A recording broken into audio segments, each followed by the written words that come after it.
On the island of Newfoundland, upon the southwest coast, lies the little town of Virgil, to whom I'll sing this toast. There are so many islands that lie just off her shore, and when the cold north wind blows, you can hear the billows roar. The people from the village make their living from the sea. They like their independence, it shows that they are free.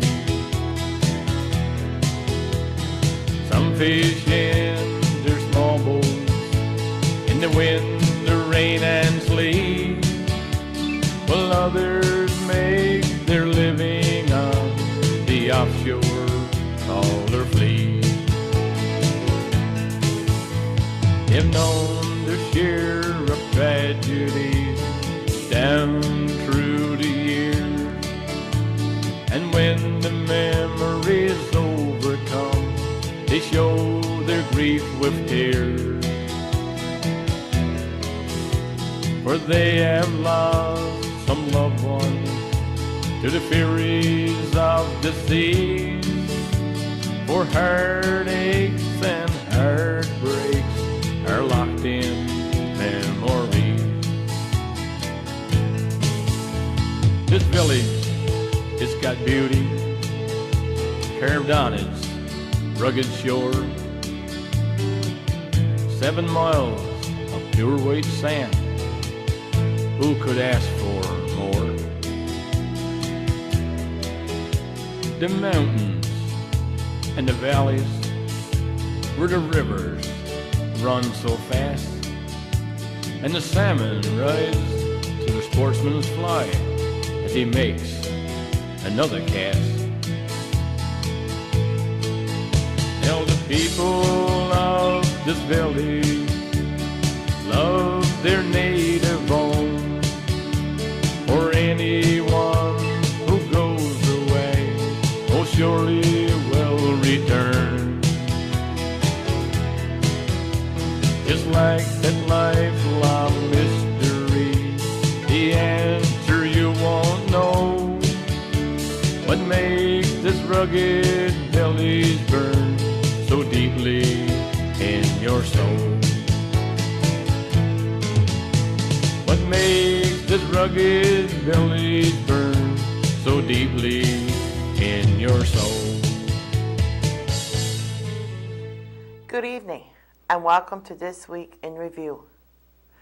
Tonight in our stories we have Idle at work, more progress at the drugstore, Town Council report. Please stay tuned for these stories after this.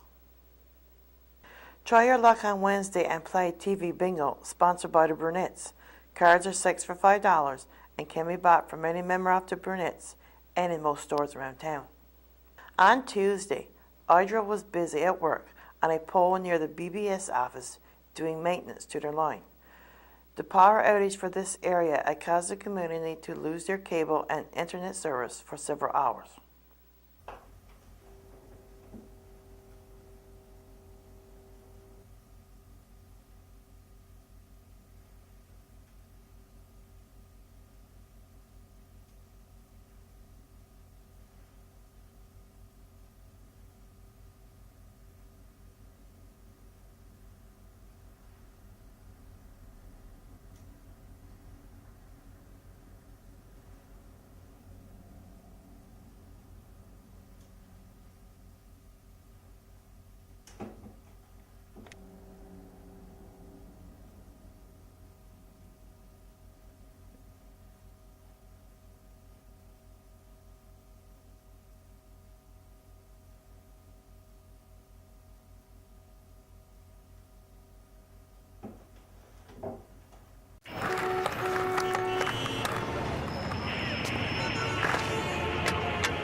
May I walk you across the street? Sure. Why not? Thanks. You're welcome.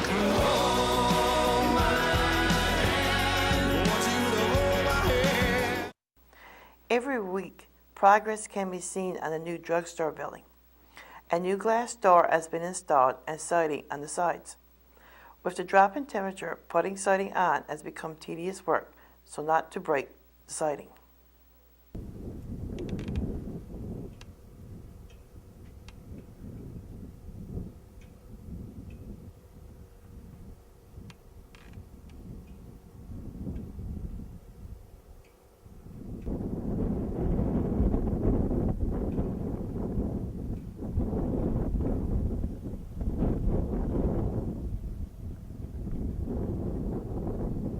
This week's From the Past is from 1991, when Scotiabank celebrated their 25 years of continuous service in Burgeo.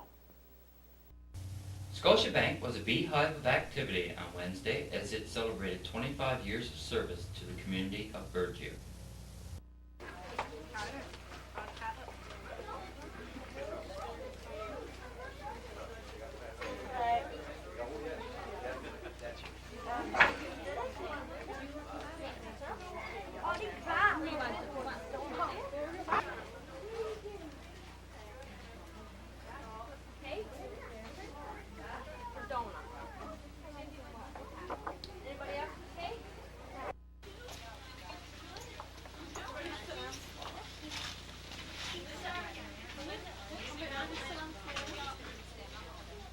I understand today was a special day here at Scotiabank.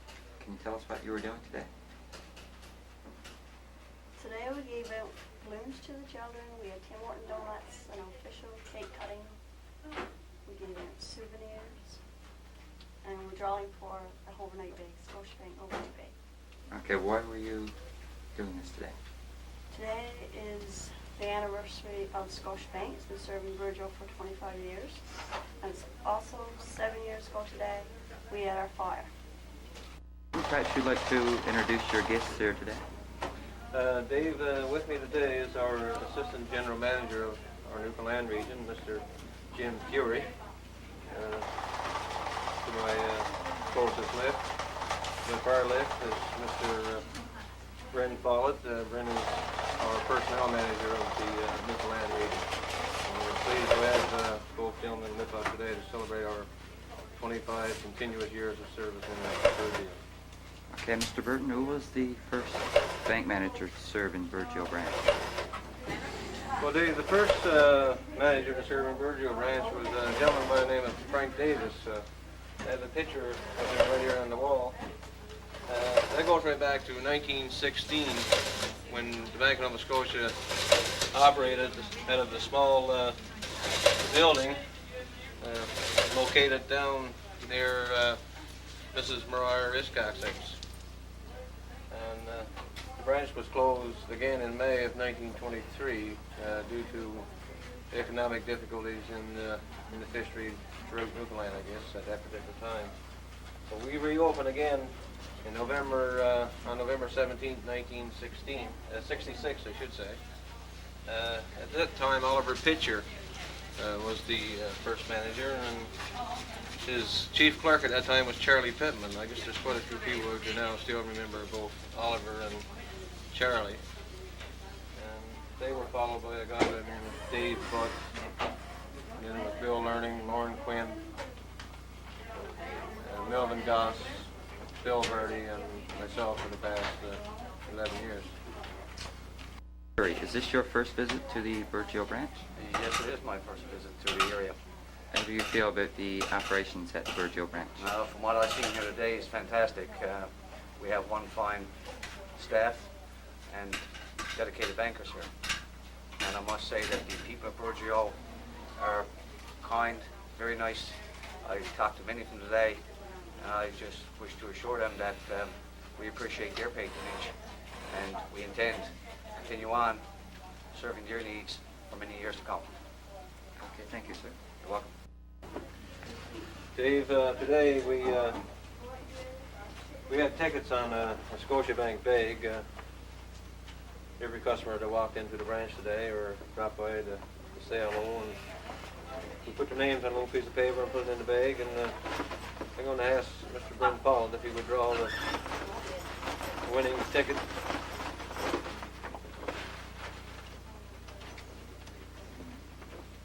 Rhoda Hand. Okay, the bag was won by Mrs. Rhoda Hand. Mayor Gerald McDonald came by the studio with his town council report. Good evening, your town council report for November the 16th. And at our last council meeting, MHA Henry Parsons attended, and we updated Mr. Parsons on things that we've been looking for in this community, and asked for him to follow up on those items, and of course we congratulated him on his win. I wish him the best of luck. Also at our last meeting, council met with the Coastal Stewardship Species at Risk, Mrs. Kathy Rigler, and a discussion on that document as well. Water treatment plant has been working good ever since, I guess, 6 weeks now. There's been no problem at the plant, and the water is going through the tank in the normal fashion. And there's still a problem of getting treated water into the community, so hopefully the Department of Health will come up with a suggestion to us and recommend what we do to solve that problem. Seeing I'm on the water, I just want to mention that the weather is getting cold, the temperature is going down, and we just ask you to conserve water, so make sure we can get through the winter without interrupting that system. And of course, the more water goes through the system, the higher the cost of operating is. Building Committee, application approved for an individual to construct a shed 22 by 30.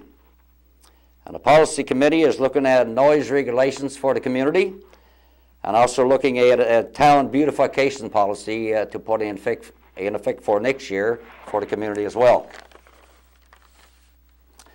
Correspondence at our November 16th meeting, there were 13 items of correspondence dealt with. And a request for a donation was approved for the scholarship fund at Burgeo Academy, a standard donation. And a request for donations from the Burgeo Lions Club for the Santa Claus Parade, that was approved, a standard donation. And also there was a request for funding in the form of a loan was received from the Arena Committee in the amount of $7,500. This loan was approved by council, interest-free, and the loan would be paid back in full in a reasonable amount of time to the town. And we thought it was important to get that stadium on the go for activities for our young ones, but as we're all aware, the stadium has to be self-sufficient, so this is just a loan, it has to be repaid. Permission was given to a licensed trapper to trap beaver that was inside the town limits and close to the watershed. This was successfully carried out. And at this time, council would like to say congratulations to our Sea Cadets for winning the medals in Stephenville. My understanding is the boys and girls won a gold and a bronze, so I want to congratulate them on that. It goes to show that they're greatly good athletes and in terms of sports. I want to thank Mrs. Pam Van Horn. She was successful in organizing the Beavers organization in Burgeo. And I think there's been 6 groups of beavers in Burgeo since the beavers started up way back when. And there have been several attempts since that to organize beavers and have failed. But Mrs. Van Horn and her committee was successful in organizing a group. And I want to congratulate her and thank them for doing it, because this is what keeps your community alive and well, something for the kids to do, and I certainly appreciate it. So the Beavers is not only for boys, it's for girls as well. So anybody interested, just call Mrs. Van Horn or one of the committee members and get enrolled. It's certainly a great organization for kids. Lions Awards night. On Wednesday night, November 23rd, me and my wife attended Lions Award. We were invited there, so I want to thank them for the invitation. And our Lions as well, is an organization that do great things in this community. I don't have to tell you what they are, but they're great things, and this community would certainly miss them if the Lions Club didn't take the initiative to take on some of those challenges. And I want to thank the Lions and Lioness for all of their work they've done over the past year again for the community. And I want to say to anyone out there that's interested in getting involved in their town, in an organization, get into the Lions and Lioness, and certainly a great organization to be in. I encourage you to get involved, and certainly you will feel better for it. I mean, you're doing something for the organization, but you're also doing something for the people of your community. And it's well appreciated, I can tell you, by the citizens of this community.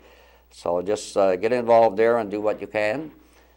And once again, congratulations and thank you to the Lions and Lioness.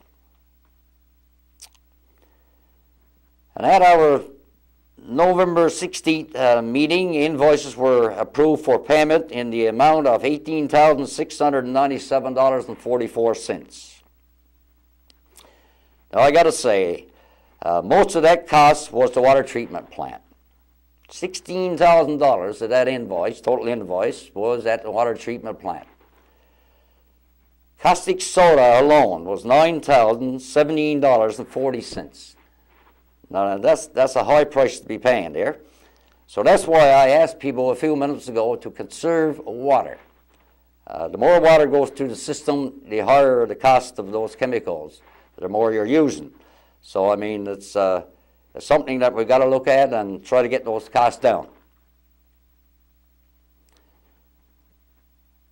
Our physically challenged, I contacted the Anglican minister a while ago, and she met with her vestry.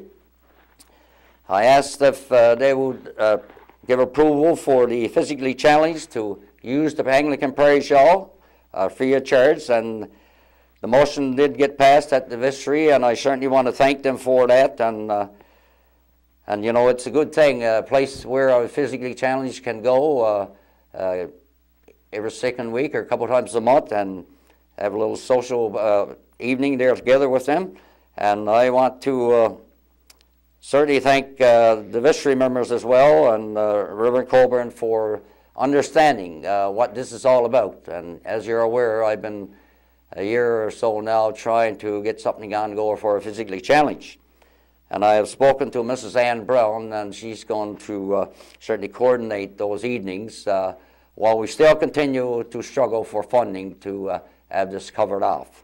So once again, I want to thank Mrs. Ann Brown, Reverend Colburn, and the Anglican vestry for making a wise decision. Thank you very much.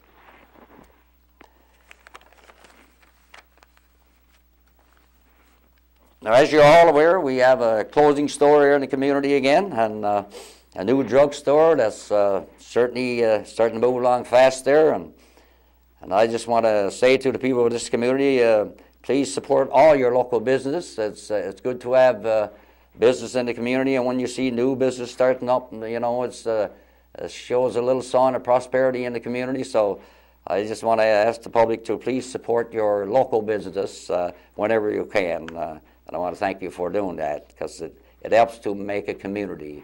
And that's what a community is all about, is growing and building. The Long Range Regional Economic Development Board, the AGM meeting is scheduled for Wednesday, November the 3rd. And I have accepted nominations to sit on that board for the area of Burgeo, Ramure, Grey River, and Franceway. I believe it's a 2-year term, so I've accepted nominations. I'll be in there on Wednesday to the AGM, and I don't know if there's anybody else running for that position or not, but I thought I would give it a try. Now, over the years, there's been several people in this community sit on that board, and I just want to see how that board works and see if I can achieve something for this community there. I thought I'd bring you up on that. And I also want to mention our fire department members. We had a discussion at our last meeting as well. If they get called out on the medical or non-medical response, emergency calls. There was a concern there if they would be covered under the prison insurance company. And recently in the last day or two, we were notified that they will be covered for all calls, whether it's medical response or non-medical. So it's good to know that your firefighter's call is covered under the insurance policy on whichever call they make. A little did you know, from 1993 to 1997, Blaine Marks was the mayor. Gordon Tucker was deputy mayor. Philip Grant was councillor from 1993 to 1994. Teresa Peterson was councillor from 1993 to 1995. Alexander Billard was councillor from 1993 to 1995. Samuel Collier was councillor from 1993 to 1995. Walter McDonald was councillor from 1995 to 1997. Aidan Brown was councillor from 1995 to 1997. Kenneth Benoit was councillor from 1993 to 1997. Robert Sims was councillor from 1996 to 1997. And Ernest Green was councillor from 1996 to 1997. And town manager was Mr. Douglas Cannell, and town clerk was Mr. Stanley Classer. So that's a little history of your community from 1993 to 1997. I also want to mention Violence Prevention Week, or month, I suppose, that you could say, because it runs from the Purple Ribbon Campaign, runs from November 25th to December 10th, and that started this week, and I ask people to support that cause and violence against women. We certainly don't tolerate that anywhere. And if you drop by the town office, we have some pins there that you can wear to show your support for violence against women. So please take advantage of that if you're in the town area. That's it for your council report. Thank you for watching. On to the next time. Good night, and may God bless. This concludes our program for tonight. Thank you for watching. Good night.